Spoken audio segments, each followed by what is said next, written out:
এখন থেকে তোমার নতুন চেয়ারম্যান বিক্রমের নির্দেশ নিষ্ঠার সঙ্গে মেনে চলা উচিত। শেষ পর্যন্ত তিনি কোম্পানির অধীন ছোট কারখানাগুলোর সঙ্গেও সমান আচরণ করছেন। তুমি ঠিকই বলছো, অখিল অসহায়ভাবে হেসে বলল। যাই হোক, আমাদের পরিবারের দিন ধীরে ধীরে ভালো হতে চলেছে। একথা বলার সঙ্গে সঙ্গেই দৃষ্টির মুখেও তৃপ্তির হাসি ফুটে উঠল। এখন তার মুখে আগের মতো ক্লান্তির ছাপ ছিল না। অবশেষে পরিবারের পরিবেশও বেশ আনন্দময় হয়ে উঠেছিল। দৃষ্টি, আমি খবর দেখেছি যেখানে বলা হয়েছে যে নতুন চেয়ারম্যান বিক্রম টোকাস নতুন ও তরুণ প্রতিভাদের সুযোগ দিতে চান, তাদের এগিয়ে নিয়ে যেতে চান এবং বড় পরিসরে জুয়েলারি ডিজাইনার নিয়োগ করতে যাচ্ছেন। আর তুমি তো এই ক্ষেত্রে বিশেষজ্ঞ, তাহলে তুমি কেন এই সুযোগটা নিয়ে ভাবছ না? তুমি যে গয়নার ডিজাইনগুলো তৈরি করেছ সেগুলো নিয়ে আবেদন করতে পারো। শিবম উদাসীন ভঙ্গিতে হাতে ধরা সংবাদপত্রের দিকে তাকিয়ে বলল, তুমি তো সারাদিন ছোলে কুলচে বিক্রি করে বেড়াও, তাহলে গয়না বা এই ব্যবসা সম্পর্কে তোমার এত জ্ঞান কোথা থেকে এলো? সিম্মি সন্দেহের দৃষ্টিতে জিজ্ঞেস করল। এই বিষয়ে দৃষ্টির তোমার কাছ থেকে কোনো পরামর্শের প্রয়োজন নেই। শিবম শুধু রহস্যময় একটি হাসি দিল, কিন্তু এর বেশি কিছু বলল না। সে জানত তার স্ত্রী দৃষ্টি কলেজ জীবনে গয়না ও জেড ডিজাইনের ওপর দক্ষতা অর্জন করেছিল। পারিবারিক পটভূমির পাশাপাশি এই পেশার প্রতি তার গভীর আবেগও ছিল।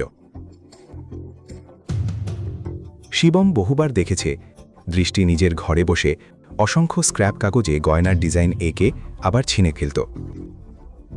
শিবমের সবসময়ই মনে হতো দৃষ্টির স্বপ্ন ছিল একজন বিখ্যাত জুয়েলারি ডিজাইনার হওয়া, যে একদিন আন্তর্জাতিক মানের গয়না তৈরি করবে। কিন্তু বাস্তবে দৃষ্টি নারঙ্গ জুয়েলারি গ্রুপে শুধুমাত্র একজন সাধারণ কর্মচারী ছিল। পরিচালনা পরিষদের দায়িত্বে থাকা অমিতাভ নারঙ্গের চাপে তার ডিজাইন ড্রাফটগুলো কখনো ব্যবস্থাপনা কর্তৃপক্ষের অনুমোদন পায়নি। তাই শিবম বিক্রমকে নির্দেশ দিয়েছিল দৃষ্টিকে জীবনের এক অসাধারণ সুযোগ উপহার দিতে, যাতে তার সেই স্বপ্ন পূরণ হতে পারে।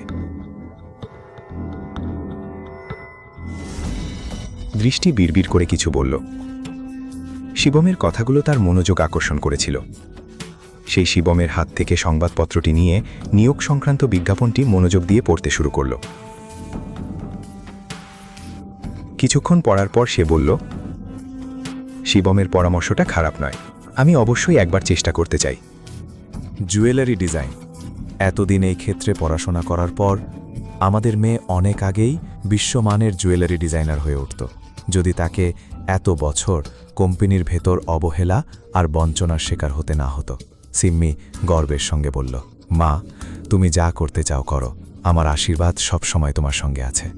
এতদিন ভাই সাহেব আর অজিতের চাপে মাথা নত করে থাকতে হতো, তাদের সমর্থন করা ছাড়া আর কোনো উপায় ছিল না। ব্যবসায়িকভাবে আমরা কিছুই করতে পারতাম না। এখন তারা দুজনেই ছবির বাইরে চলে গেছে, আর কোম্পানির বিভিন্ন বিভাগেও ক্ষমতার পরিবর্তন ঘটছে। এই সুযোগের সদ্ব্যবহার করতে কোনো ক্ষতি নেই। আমি বুঝতে পারছি, দৃষ্টি বলল, কারণ সে ইতিমধ্যেই এই সুযোগটি গ্রহণ করার সিদ্ধান্ত নিয়ে ফেলেছিল। খাবারের একটি লোকমা মুখে দিতে দিতে শিবম বলল, দৃষ্টি, তোমার কি আগে থেকেই কোনো ভালো আইডিয়া আছে? যদি না থাকে তাহলে আমার মাথায় সত্যি একটি জুয়েলারি ডিজাইনের ধারণা আছে। তুমি কি সত্যিই জানো গয়না আর জেড কিভাবে ডিজাইন করা হয়? দৃষ্টি বিস্মিত হয়ে জিজ্ঞেস করল।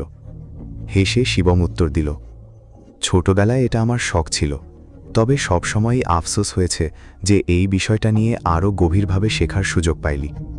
আসলে অতীতে নিজের গুরুর কাছ থেকে শিবম গয়না ও জেড সম্পর্কে অনেক কিছুই শিখেছিল। আগ্রহ নিয়ে দৃষ্টি বলল, এই বিষয়ে পরে আরাম করে আমাকে বলবে। খাওয়া শেষ হবার পর দৃষ্টি নিজের ঘরে ফিরে গেল। আলমারি থেকে জুয়েলারি ডিজাইনের খসড়া আঁকা কয়েকটি স্ক্রল বের করল। তারপর ঘর থেকে বের হবার আগে শিবমকে বলল, শিবম, একটু পরে কি আমার ঘরে আসবে প্লিজ? অখিল ও সিম্মি বিস্ময়ে একে অপরের দিকে তাকিয়ে রইল।